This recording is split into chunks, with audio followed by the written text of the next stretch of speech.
بسم اللہ الرحمن الرحیم الحمد للہ والصلاة والسلام علی رسول اللہ اشہد ان لا الہ الا اللہ وحدہ لا شریک لہ واشہد ان محمدا عبدہ ورسولہ صلی اللہ علیہ وسلم۔ ہم الحمدللہ سورۃ البقرہ کا ترجمہ اور تفسیر پڑھ رہے ہیں، جس میں آج ہم نے رکوع نمبر 14 آیت 116 سے پڑھنا ہے۔ سب سے پہلے ہم لفظی ترجمہ پڑھ لیتے ہیں اور اس کے بعد پھر ہم تفسیر کی طرف چلتے ہیں انشاءاللہ۔ اعوذ باللہ من الشیطان الرجیم۔ ترجمہ اسکرین آپ لوگوں کے ساتھ شیئر ہو رہی ہے۔ وَقَالُوا اتَّخَذَ اللَّهُ وَلَدًا سُبْحَانَهُ بَل لَّهُ مَا فِي السَّمَاوَاتِ وَالْأَرْضِ كُلٌّ لَّهُ قَانِتُونَ۔ وَقَالُوا واو اور قالوا انہوں نے کہا، اتخذ بنا رکھی ہے، اللہ اللہ نے، اتخذ اللہ تعالیٰ نے بنا رکھی ہے، ولدن اولاد۔ اب یہ ان کا ایک دعویٰ ہے، سبحانہ، اللہ تعالیٰ اس کا جواب دے رہے ہیں، سبحانہ وہ پاک ہے، بلکہ لہو اسی کا ہے، ما فی السماواتی ما جو کچھ، فی السماواتی آسمانوں میں، والارضی اور زمین میں ہے، جو کچھ آسمانوں اور زمین میں ہے سب کچھ اسی کا ہے، کلن سب، لہو اسی کے، قانتون فرما بردار ہیں۔ سلیس ترجمہ دیکھ لیں۔ اور انہوں نے کہا کہ اللہ نے کوئی اولاد بنا رکھی ہے۔ آگے اللہ تعالیٰ فرماتے ہیں وہ پاک ہے، بلکہ اسی کا ہے جو کچھ آسمانوں اور زمین میں ہے، سب اسی کے فرما بردار ہیں۔ اگلی آیت دیکھ لیں، آیت 117 ہے، بدیع السماوات والارض واذا قضى امرا فانما يقول له كن فيكون۔ بدیع السماواتی، بدیع کہتے ہیں موجد کو، یعنی نئے سرے سے کسی چیز کو پیدا کرنے والا، تو بدیع السماواتی والارض، بدیع موجد ہے، ایجاد کرنے، نئے سرے سے بنانے والا ہے، السماواتی آسمانوں کو، والارض اور زمین کو، آسمانوں زمین کو نئے سرے سے بنانے والا ہے، آسمان و زمین کا موجد ہے، وَإِذَا اور جب، واو اور اذا جب، قضا فیصلہ کرتا ہے، امرن کسی کام کا، فَإِنَّمَا تو بس یہی، یقولو کہتا ہے، لہو اسے، کن ہو جا، فیکون تو وہ ہو جاتا ہے۔ یعنی اس کے لیے بہت بڑی پلاننگز کرنا اور بہت اسباب اکٹھے کرنا، اللہ تعالیٰ کو کسی چیز کی ضرورت نہیں ہوتی، اس نے صرف کہنا ہوتا ہے ہو جا، فیکون تو وہ ہو جاتا ہے۔ وقال الذین، اس کا سلیس ترجمہ دیکھ لیں، اور آسمان اور زمین کا موجد ہے، اور جب کسی کام کا فیصلہ کرتا ہے تو اسے بس یہی کہتا ہے کہ تو ہو جا تو وہ ہو جاتی ہے۔ یہاں پر بدیع السماوات والارض، یہ جو آیت شروع ہو رہی ہے، اس کا تعلق پچھلی آیت کے ساتھ ہی ہے نا۔ اللہ تعالیٰ کے بارے میں بات چل رہی تھی تو اللہ تعالیٰ کا تعارف وہاں سے شروع ہوا کہ بل لہ سبحانہ بل لہ ما فی السماوات والارض کل لہ قانتون، بدیع السماوات والارض، اس کا تعلق پچھلی آیت کے ساتھ ہی ہے، اسی طریقے سے اس کا ترجمہ کرنا ہے، ٹھیک ہے۔ اس کے بعد جو یہ آیت 118 ہے، جس میں اللہ تعالیٰ نے فرمایا، وقال الذین لا يعلمون لولا يكلمنا اللہ او تأتینا آیہ کذالک قال الذین من قبلہم مثل قولہم تشابہت قلوبہم قد بینا الآیات لقوم یوقنون۔ وقال الذین اور کہا ان لوگوں نے جو لا يعلمون نہیں جانتے، لولا کیوں نہیں، یکلمونا ہم سے کلام کرتا، یکلمو کلام کرتا، نہ ہم سے، نون الف نا یہ ضمیر ہے، تو کیوں نہیں کلام کرتا ہم سے، اللہ، یعنی اب یہ ان کی ایک دلیل مانگ رہے ہیں وہ کہ اگر اللہ ہے تو وہ ہم سے کلام کرے۔ اب یہ کون لوگ ہیں، انشاءاللہ تفسیر میں ہم پڑھتے ہیں۔ وقال الذین اور کہا ان لوگوں نے جو لا يعلمون نہیں جانتے، لولا کیوں نہیں، یکلمنا ہم سے کلام کرتا اللہ، او یا تأتینا کیوں نہیں آتی ہمارے پاس، اس کا تعلق پیچھے ہی اسی کے ساتھ ہے، لولا تأتینا کیوں نہیں آتی ہمارے پاس، آیتن کوئی نشانی، کذالک ایسے ہی، قالا کہی، الذین ان لوگوں نے، من قبلہم ان سے جو ان سے پہلے تھے، مثل قولہم ان کے بات جیسی بات، ان کے قول جیسا قول پچھلے لوگوں نے بھی کہا تھا، یہ جو ابھی کہہ رہے ہیں، کذالک ایسے ہی، قال الذین کہا ان لوگوں نے، من قبلہم جو ان سے پہلے تھے، مثل قولہم ان کے قول جیسا قول، یا کہی ان لوگوں نے جو ان سے پہلے تھے ان کی بات جیسی بات، تشابہت ایک دوسرے کے جیسے ہو گئے ہیں. تشابہت ہوتا ہے کسی چیز کے مشابہ ہو جانا، کسی چیز کی طرح ہو جانا، یعنی بالکل سیم نظر آنا. تو تشابہت ایک دوسرے جیسے ہو گئے ہیں. قلوبہم ان کے دل، قد بے شک، بینا ہم نے کھول کر بیان کر دی ہیں، الآیاتی آیات نشانیاں یا قرآن کی آیات، لقوم ان لوگوں کے لیے، یوقنون جو یقین رکھتے ہیں. ملا کے پڑھیں گے، لقومی یوقنون ان لوگوں کے لیے جو یقین رکھتے ہیں. سلیس ترجمہ دیکھ لیں. وقال الذین لا يعلمون لولا يكلمنا اللہ او تأتینا آیہ، اور ان لوگوں نے کہا جو نہیں جانتے ہم سے اللہ کلام کیوں نہیں کرتا یا ہمارے پاس کوئی نشانی کیوں نہیں آتی. ایسے ہی ان لوگوں نے جو ان سے پہلے تھے ان کے بعد جیسی بات کہی، ان کے دل ایک دوسرے جیسے ہو گئے ہیں. بے شک ہم نے ان لوگوں کے لیے آیات کھول کر بیان کر دی ہیں جو یقین رکھتے ہیں. اگلی اس رکوع کی آیت ہے آیت 119 ہے، انا ارسلناک بالحق بشیرا ونذیرا ولا تسأل عن اصحاب الجحیم.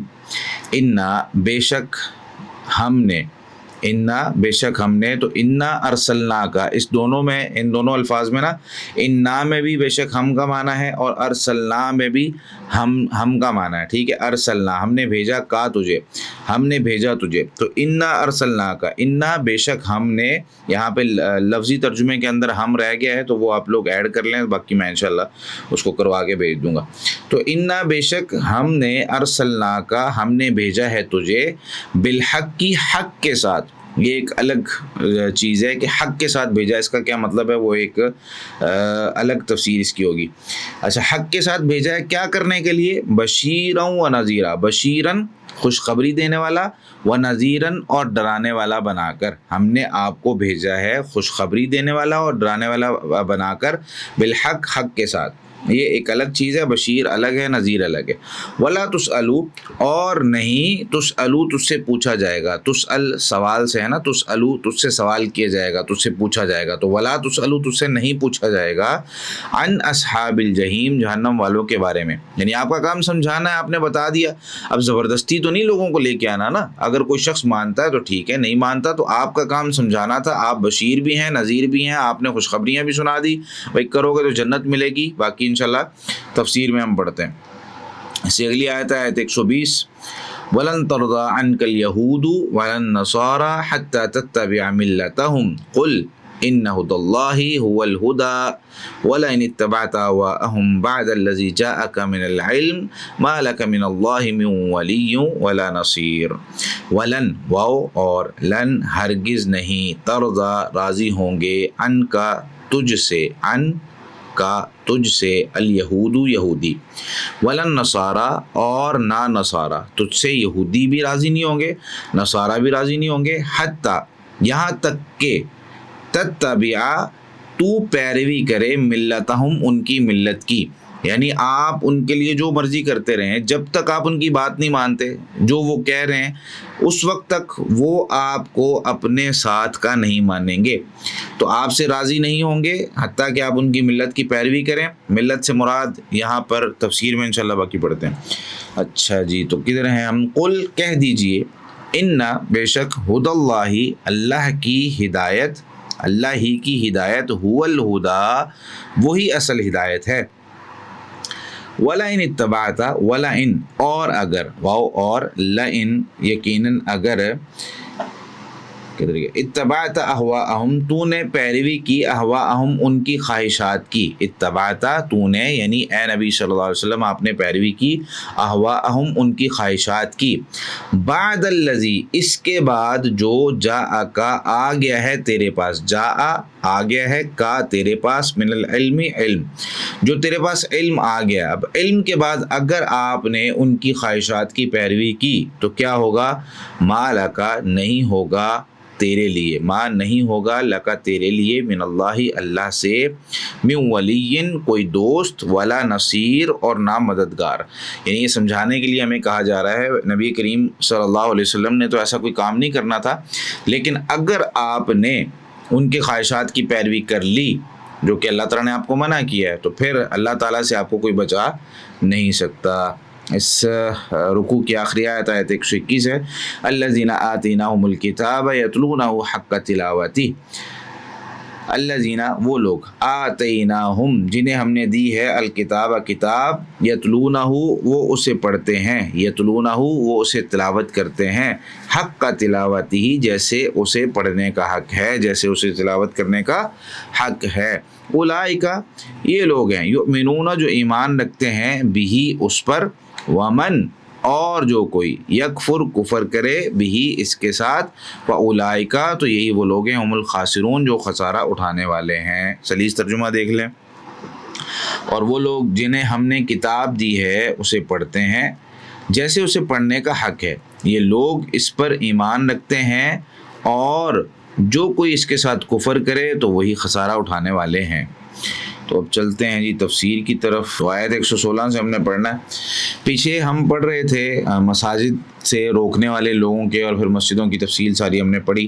تو اصل بات اس میں ہو رہی تھی کہ اللہ کی مسجدوں سے روکنا اور وسعہ فی خرابیہا، اس کی جو اس کو خراب کرنے کے لیے کوششیں کرنا، اس طرح کے لوگوں کی ہم جو ہے نا بات کر رہے تھے۔ تو آگے آیت 116 میں وقالوا اتخذ اللہ ولدا سبحانہ، تو اللہ کی مسجدوں سے روکنے والوں کا یہاں پر ایک اور ظلم بیان ہو رہا ہے۔ وہ کیا ظلم ہے جی؟ وقالوا، اور انہوں نے کہا، اتخذ اللہ ولدا، کہ اللہ نے اولاد بنا رکھی ہے۔ تو یہودیوں نے جو ہے عزیر علیہ السلام کو، اور نصارہ نے سیدنا عیسیٰ علیہ السلام کو، مسیح علیہ السلام کو اللہ کا بیٹا قرار دے دیا۔ اسی طریقے سے مشرکین جو تھے وہ کہتے تھے کہ فرشتے وہ اللہ تعالیٰ کی بیٹیاں ہیں۔ تو یہ سب جو ہیں وہ اللہ تعالیٰ کے یعنی کہیں نہ کہیں اللہ تعالیٰ کی اولاد قرار دیتے ہیں، یہودی بھی، عیسائی بھی اور مشرکین بھی۔ تو اللہ تعالیٰ نے وہاں ان کا یہ جو دعویٰ ہے اس کو ختم کیا اور بتایا کہ سبحانہ وہ پاک ہے۔ تو یہاں اللہ تعالیٰ نے ان کا رد اس آیت میں کئی طرح سے کیا ہے۔ سب سے پہلا رد تو یہ ہو گیا سبحانہ وہ پاک ہے، یعنی اگر جو ذات جس کو جو ہے نا وہ اولاد چاہیے ہو تو وہ پاک نہیں رہ سکتی اولاد، یہ جو ذات ہے، اگر کوئی ذات وہ اولاد یعنی اولاد کی محتاج ہو تو وہ سبحانہ یعنی پاک نہیں ہوتی۔ پہلی دلیل یہ ہو گئی۔ دوسری دلیل اللہ تعالیٰ نے قرآن کریم میں ہی سورۃ الاسراء کی آیت 111 میں ذکر کی ہے، وَقُلِ الْحَمْدُ لِلَّهِ الَّذِي، اور آپ کہہ دیجئے الحمد للہ الذی، تمام تعریف اس اللہ تعالیٰ کے لیے ہے، لم یتخذ ولدا، جس نے کوئی اولاد نہیں پکڑی، ولم یکن لہ شریک فی الملک، اور اس کے لیے بادشاہت میں بھی کوئی شریک نہیں ہے، ولم یکن لہ ولی من الذل، اور نہیں ہے اس کا کوئی بھی مددگار عاجز ہونے کی وجہ سے، وکبرہ تکبیرا، اور تو اس کی تکبیر بیان کر، بہت بڑی تکبیر بیان کرنا۔ اور صحیح بخاری میں کیا آتا ہے؟ صحیح بخاری حدیث نمبر 4482 ہے۔ سیدنا عبداللہ بن عباس رضی اللہ تعالیٰ عنہ نے فرمایا کہ نبی کریم صلی اللہ علیہ وسلم نے ارشاد فرمایا، قال اللہ تعالیٰ نے فرمایا، یعنی یہ حدیث قدسی ہے جس حدیث میں رسول اللہ صلی اللہ علیہ وسلم یہ بات ارشاد فرمائے کہ اللہ تعالیٰ نے ارشاد فرمایا، اس کو کہتے ہیں حدیث قدسی۔ اب اللہ تعالیٰ نے کیا ارشاد فرمایا؟ کذبنی ابن آدم ولم یکن لہ ذالک، مجھے ابن آدم نے جھٹلایا ہے، کہا ہے کہ نعوذ باللہ اللہ تعالیٰ نے جھوٹ کہا ہے، ولم یکن لہ ذالک، حالانکہ اس کے لیے یہ جائز نہیں تھا، یہ بات کرنا ابن آدم کے لیے، انسان کے لیے، یعنی جتنے لوگ اس دنیا کے اندر موجود ہیں ان میں سے کچھ لوگ وہ اللہ تعالیٰ کے بارے میں اس طرح کا دعویٰ کرتے ہیں کہ اللہ تعالیٰ نے فرمایا کہ یہ جو بندہ ہے ابن آدم ہے یہ مجھ پر جھوٹ بول رہا ہے، حالانکہ اس کے لیے یہ جھوٹ بولنا جائز نہیں ہے، وَشَتَمَنِی، اور اس ابن آدم نے، اس انسان نے مجھے برا بھلا کہا ہے، وَلَمْ يَكُنْ لَهُ ذَلِكَ، اور اس کے لیے یہ جائز نہیں تھا کہ یہ مجھے اس طریقے سے یہ الفاظ کہتا۔ کیا جھٹلانا اور شتم کیا ہے، برا بھلا کہنا کیا ہے؟ تو اس میں حدیث میں اللہ تعالیٰ نے اس کی وضاحت کی ہے، فَأَمَّا تَكْذِيبُهُ إِيَّايَ، یہ بات کہ یہ مجھے جھٹلاتا ہے، فزعم، یہ گمان کرتا ہے کہ انی لا اقدر ان اعیدہ کما کانا، کہ بے شک میں قدرت نہیں رکھتا، کہ بے شک میں طاقت نہیں رکھتا کہ میں اس کو دوبارہ پیدا کروں گا جیسے یہ پہلے تھا، یا اس کو دوبارہ بنا دوں گا جیسے یہ تھا۔ تو یہاں پر یہ بندہ انسان ابن آدم اللہ تعالیٰ کی قدرت پر شک کرتا ہے۔ تو اللہ تعالیٰ نے یہاں پر انسان کو یہ بتایا ہے کہ میں یہ کر سکتا ہوں، مجھے کوئی شخص اس طریقے سے نہ کہے کہ میں یہ نہیں کر سکتا، میں سب کچھ کر سکتا ہوں۔ تو جو ذات اس طرح کی ہے اسے نہ اولاد کی ضرورت ہے، جو ذات اس طرح کی ہے جو سب کچھ کر سکتا ہے اور لفظ کن کہہ کے سب کچھ بنا سکتا ہے، تو اسے کسی چیز کی ضرورت نہیں، کسی سہارے کی ضرورت نہیں ہوتی، وہ اکیلا ہے۔ وَأَمَّا شَتْمُهُ إِيَّايَ، اور اس کا مجھے برا بھلا کہنا، اس کا کیا مطلب ہے؟ فَقَوْلُهُ لِي وَلَدْ، اس کا یہ کہنا کہ میری اولاد ہے، نعوذ باللہ یہ اللہ تعالیٰ کی اولاد بناتا ہے، جس طرح یہودیوں نے، عیسائیوں نے، مشرکین نے، سب نے اللہ تعالیٰ کی اولاد بنا رکھی ہے، تو یہ سمجھتا ہے کہ اللہ تعالیٰ کی اولاد ہے۔ فَسُبْحَانِي أَنْ أَتَّخِذَ صَاحِبَةً أَوْ وَلَدًا، تو میں پاک ہوں، نہ مجھے بیوی کی ضرورت ہے نہ مجھے اولاد کی ضرورت ہے۔ یہ اللہ تعالیٰ نے خود یہ بات ارشاد فرما دی، اور صحیح بخاری کے اندر یہ موجود ہے بسند صحیح۔ تو ہمیں اس بات کو خود بھی اس پر عقیدہ مضبوط کرنا چاہیے کہ اللہ وحدہ لا شریک ہے، یعنی وہ اکیلا ہے، اس کا کوئی شریک نہیں، نہ اس کی اولاد ہے، نہ اس کی بیوی ہے، نہ اس کا کوئی رشتہ دار ہے، نہ اس کے ساتھ کسی کا کوئی ایسا تعلق ہے کہ اللہ تعالیٰ نعوذ باللہ کسی سے مشورہ کر کے کوئی کام کرتے، ایسا کچھ بھی نہیں ہے۔ اور سورہ مریم کی آیت نمبر 92 اور 93 میں اللہ تعالیٰ نے یہ بات ارشاد فرمائی کہ وما ينبغي للرحمن، اور رحمان کے لیے یہ کسی صورت لائق نہیں ہے کہ ان يتخذ ولدا، کہ وہ اولاد بنا دے یا اولاد پکڑ لے۔ ان کل من فی السماوات والارض، نہیں ہے ہر وہ چیز جو آسمانوں اور زمین میں ہے، الا مگر آت الرحمن عبدا، یہ ساری چیزیں جو آسمانوں زمین میں نا، یہ رحمان کے پاس عبد بن کے، بندہ بن کے، غلام بن کے آئیں گی کسی بھی انسان کا، چاہے وہ کوئی نبی ہیں، چاہے کوئی ولی ہیں، چاہے کوئی عام انسان ہے، کوئی بھی اللہ تعالیٰ کے مقابلے میں، اللہ تعالیٰ کے سامنے جب آئیں گے تو وہ عبد بن کر آئیں گے۔ اللہ تعالیٰ کے مقابلے میں کوئی شخص اس طرح کا نہیں ہے جس کے بارے میں یہ کہا جا سکتا ہو کہ نعوذ باللہ یہ اللہ تعالیٰ کی اولاد ہے، یا اللہ تعالیٰ کے ساتھ اس کا کوئی تعلق ہے اس طریقے سے، جس طریقے سے رشتہ داری کا تعلق ہوتا ہے، یا مشورے کا تعلق ہوتا ہے، یا حکم دینے کا تعلق ہوتا ہے، یا نعوذ باللہ اللہ تعالیٰ محتاج ہے۔ ایسی کوئی بات جو ہے وہ کبھی نہ کرنی چاہیے، نہ انسان جو ہے وہ یہ کر سکتا ہے، اور اگر کرتا ہے تو اللہ تعالیٰ نے فرما دیا کہ کذبنی ابن آدم اور شتمنی، مجھے جو ہے نا ابن آدم نے جھٹلایا بھی ہے اور مجھے برا بھلا بھی کہا ہے۔ جھٹلانا کیا ہو گیا کہ ابن آدم سمجھتا ہے کہ میں دوبارہ اس کو پیدا ہی نہیں کروں گا، اس کو اللہ تعالیٰ کو برا بھلا کہنا کیا ہوتا ہے کہ اللہ تعالیٰ کی اولاد بنا دینا، کوئی شریک بنا دینا، کہ ایسا سمجھنا کہ نعوذ باللہ اللہ تعالیٰ کے ساتھ اس کی کوئی رشتہ داری ہو۔ تو اس بات کو یاد رکھیں۔ دوسرا یہ ہو گیا کہ آسمان و زمین کا مالک ہے، دیکھیں نا آیت میں ہم نے پڑھا سبحانہ، وہ پاک ہے۔ دوسری چیز ہم نے کیا پڑھی؟ بل لہ ما فی السماوات والارض، بلکہ اس کے لیے آسمانوں اور زمین میں جو کچھ ہے۔ تو یہ ایک دوسری دلیل ہوگی۔ تو اس میں عزیر علیہ الصلوۃ والسلام بھی، مسیح علیہ الصلوۃ والسلام بھی، فرشتے بھی، سارے شامل ہو گئے نا، کہ اسی کا ہے جو کچھ آسمانوں میں، چاہے وہ فرشتے ہوں، چاہے کوئی نبی ہوں، عزیر علیہ الصلوۃ والسلام ہوں، عیسیٰ علیہ الصلوۃ والسلام ہوں، کوئی بھی نبی ہیں، سب اسی کی ملکیت میں آتے ہیں، کیونکہ وہ مالک ہے۔ تو مالک جو ہوتا ہے وہ کسی کا باپ نہیں ہوتا۔ جب مالک کا لفظ بولا جاتا ہے نا کہ بھئی اس کی ملکیت میں ہے یہ چیز اور وہ مالک ہے، تو مالک کا مطلب یہ ہوتا ہے کہ بھئی سب کچھ اسی کا ہے۔ اور یہاں پر تیسرا یہ کہ بیٹا اگر کسی یعنی اولاد ہو نا، تو اولاد سرکشی بھی کر سکتی ہے۔ اس کی ایک دلیل بہت بڑی یہ بھی ہے کہ اولاد سرکشی بھی کر سکتی ہے۔ سرکشی کیسے؟ یعنی اگر مالک جو باپ ہے اور اس کی کوئی اولاد ہے، تو باپ اگر اس کو کہتا ہے کہ بھئی یہ کام کرنا ہے یا نہیں کرنا، وہ کہتا ہے جی میں نہیں کرتا، وہ چلا جاتا ہے۔ اب باپ اس پہ کتنی کو زبردستی کر سکتا ہے، لیکن یہاں پر کیا ہے، اور بیٹا جو ہے وہ سرکشی کر کے جا بھی سکتا ہے کسی جگہ پر، اپنے کوئی فوج اکٹھی کر کے کہیں نہ کہیں سے بچ سکتا ہے۔ لیکن یہاں صورتحال یہ ہے کہ دنیا کا کوئی انسان اللہ تعالیٰ کی پکڑ سے بچ نہیں سکتا ہے۔ یعنی اگر کسی شخص کی موت آئی ہوئی ہے تو جتنے مرضی ہیلے بہانے کر لے، جہاں مرضی جا کر چھپ کر بیٹھ جائے، کوئی شخص اسے بچا نہیں سکتا۔ تو یہ فرق ہے مالک میں اور باپ میں۔ اگلی آیت کی طرف چلتے ہیں۔ بدیع السماوات والارض، بدیع کا معنی جس طریقے سے میں نے آپ کو پہلے بتایا کہ مبدع یعنی آسمان اور زمین کو بغیر کسی مادے یا کسی نمونے کے پیدا کرنے والا۔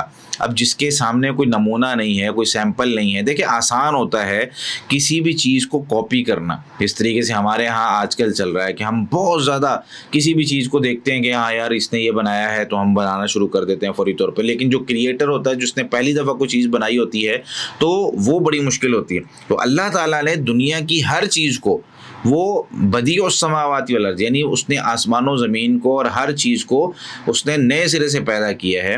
یہ چوتھی دلیل ہے اس چیز کی کہ اللہ تعالیٰ نے جو انسانوں کو پیدا کیا ہے تو یہ اللہ رب العالمین نے بغیر نمونے کے پیدا کیا۔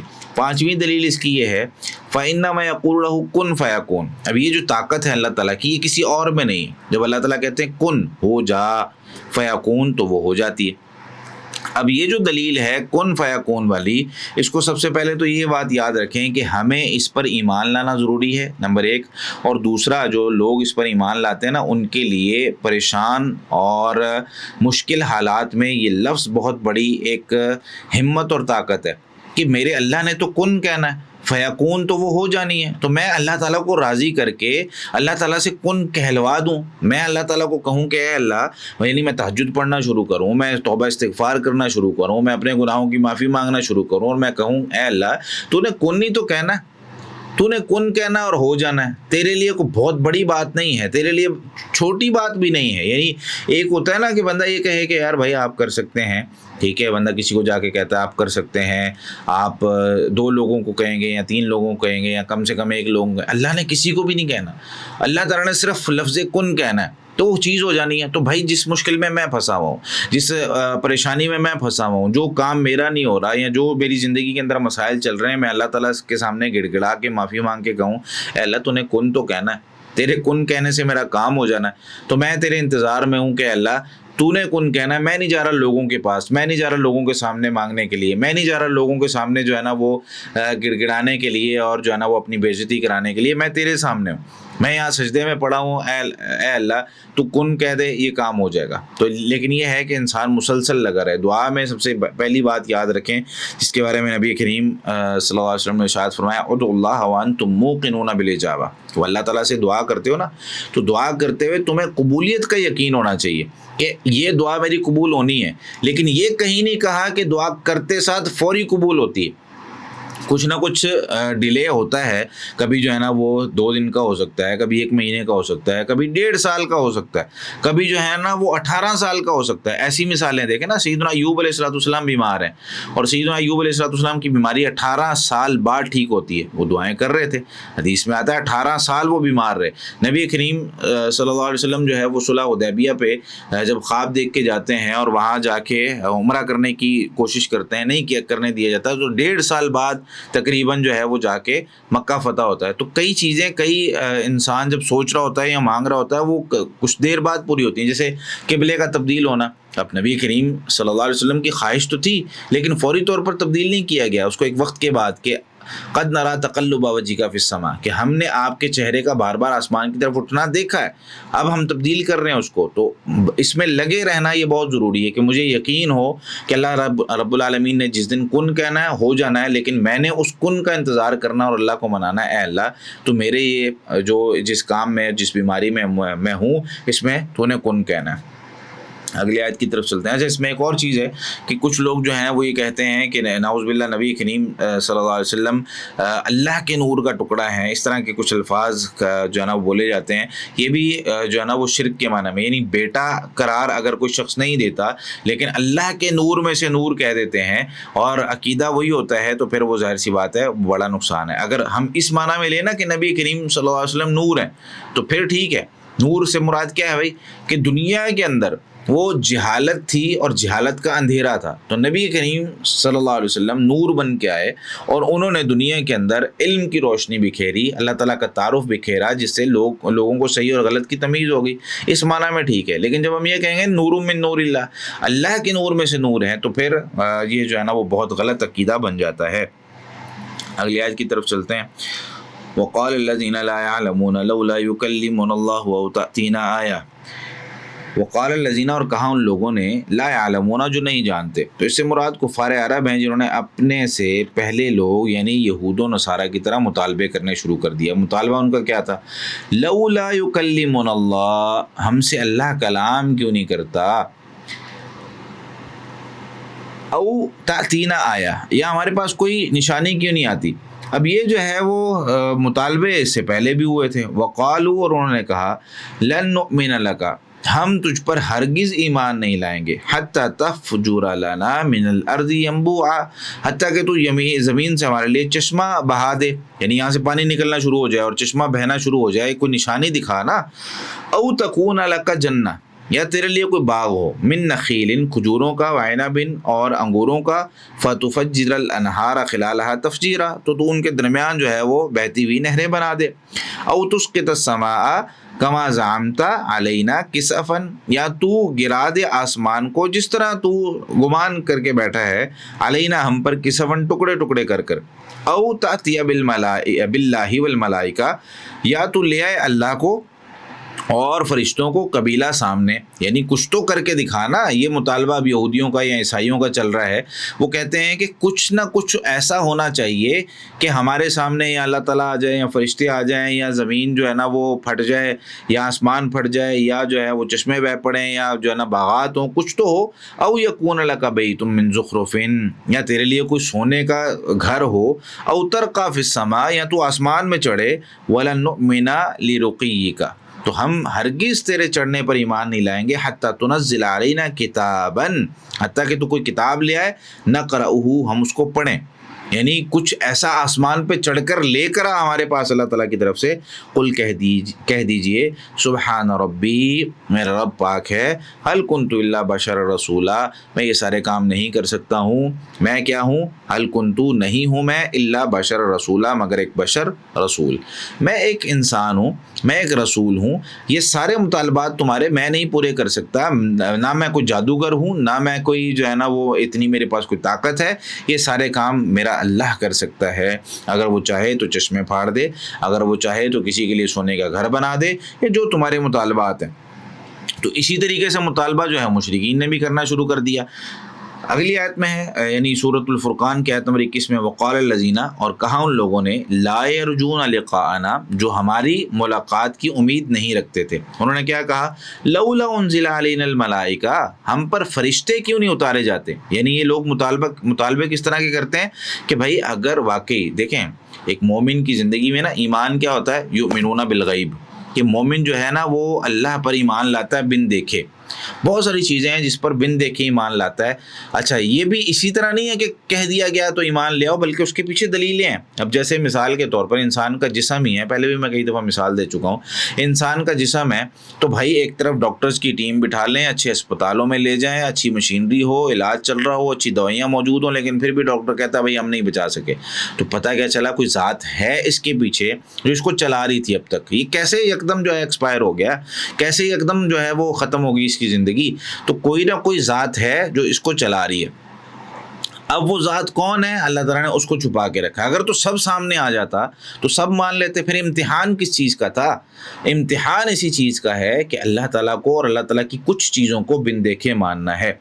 تو لولا انزل علینا الملائکہ، ہم پر فرشتے کیوں نہیں اتارے جاتے، او نرا ربنا، یا ہم اپنے رب کو دیکھیں، لقد استکبروا فی انفسہم، البتہ یقیناً انہوں نے تکبر کیا اپنے آپ میں، وعتوا عتوا کبیرا، اور سرکشی کی، بہت بڑی سرکشی کرنا۔ سورۃ المدثر میں آتا ہے، بل یرید کل امرئ منہم ان یؤتى صحفا منشرا، بلکہ ان میں سے ہر شخص یہ چاہتا ہے ان کے سامنے جو ہے نا صحیفے سامنے پڑے ہوئے ہوں اور کھول کھول کے ان کے سامنے رکھے جا رہے ہوں۔ تو یہ تو سارے یہودیوں اور عیسائیوں نے بھی کیے ہیں۔ اب مشرکین یہاں پہ جو مکہ میں آپ مشرکین کو دعوت دے رہے ہیں، سیم ڈیمانڈ مشرکین نے کر دی، مشرکین کی ڈیمانڈ یہاں پر ذکر ہو رہی ہے۔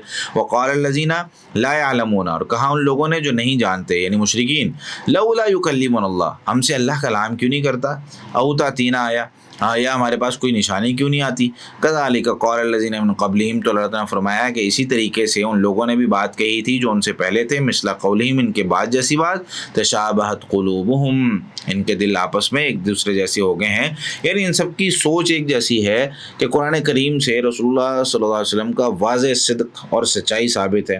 اگر یہ لوگ اہل یقین ہوتے نا تو ان کے لیے کافی تھا۔ تو اللہ تعالیٰ فرماتے ہیں، قد بینا الآیات، یقیناً ہم نے آیات کھول کھول کر بیان کر دی ہیں، لقوم یوقنون، یقین کرنے والی قوم کے لیے۔ اب جب ماننا ہی نہیں ہے تو جتنی مرضی دلیلیں دے دو، یعنی یہ جو جتنے ان کے مطالبات ہیں، آسمان سے کوئی آسمان کا پڑ جانا، یا باغات کا جو ہے نا وہ لگنا، گھر سونے کا بن جانا، یہ جو بھی ان کے مطالبات ہیں سارے، اگر وہ پورے کر بھی دیے جائیں، انہوں نے پھر بھی نہیں ماننا۔ وجہ وجہ یہ ہے کہ ان کے سامنے بہت سی دلیلیں آئی ہیں، ان کے سامنے بہت سی چیزیں اللہ رب العالمین نے معجزات کے طور پہ اور ان کے سامنے دلیل کے طور پر رکھ دی ہیں، لیکن پھر بھی ان کے مطالبات بڑھتے جا رہے ہیں. تو اس میں جو ہے وہ اس کا مطلب کیا ہوا کہ یہ یقین رکھنے والی قوم نہیں ہے. اس کے بعد اگلی آیت کی طرف چلتے ہیں. انا ارسلناک بالحق، بے شک ہم نے آپ کو حق کے ساتھ بھیجا ہے. اب حق کے ساتھ بھیجے کا کیا مطلب ہے؟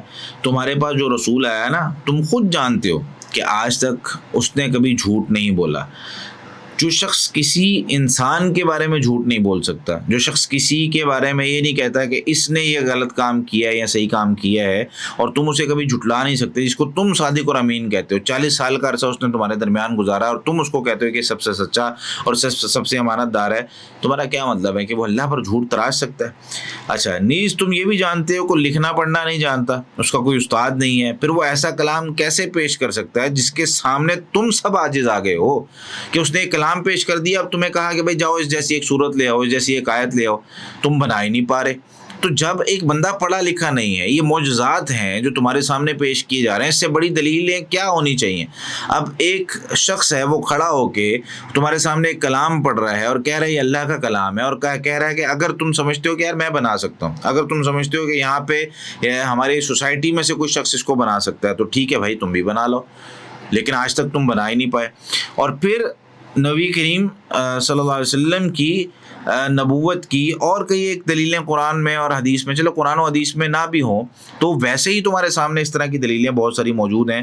تو یہاں پر سب سے پہلی بات کیا ہو گئی؟ انا ارسلناک بالحق، بے شک ہم نے آپ کو حق کے ساتھ بھیجا ہے. بشیرا و نذیرا، یعنی آپ کا کام کیا ہے کہ آپ نے لوگوں کو خوشخبری سنانی ہے. اچھا، یہاں پر بھی دیکھیں قرآن کا پیٹرن کیا ہے کہ اگر ہم نے کہیں بھی دین کا کام کرنا ہے، دعوت دینی ہے بطور داعی، اور لوگوں کو دین کی دعوت دینے کے لیے سب سے پہلے بشیرن آتا ہے، پھر نذیرن آتا ہے. ٹھیک ہے، یہ نہیں ہوتا سب سے پہلے جا کر ڈرا دو کہ تم نے یہ نہیں کیا تو یہ ہو جائے گا. بچوں کو بھی تربیت کرتے ہوئے ہمیں یہ چیز سوچنی چاہیے کہ پہلے ترغیب دلائیں کہ بیٹا یہ کرو، یہ فائدہ ہوگا، اس سے دیکھو تم اچھے انسان بن جاؤ گے، اس سے تمہیں یہ ملے گا، اس سے تمہیں یہ ملے گا، یہ فائدہ ہوگا، یہ دنیاوی فائدے ہیں، یہ اخروی فائدے ہیں، یہ ساری چیزیں جو ہیں وہ تمہیں ملیں گی.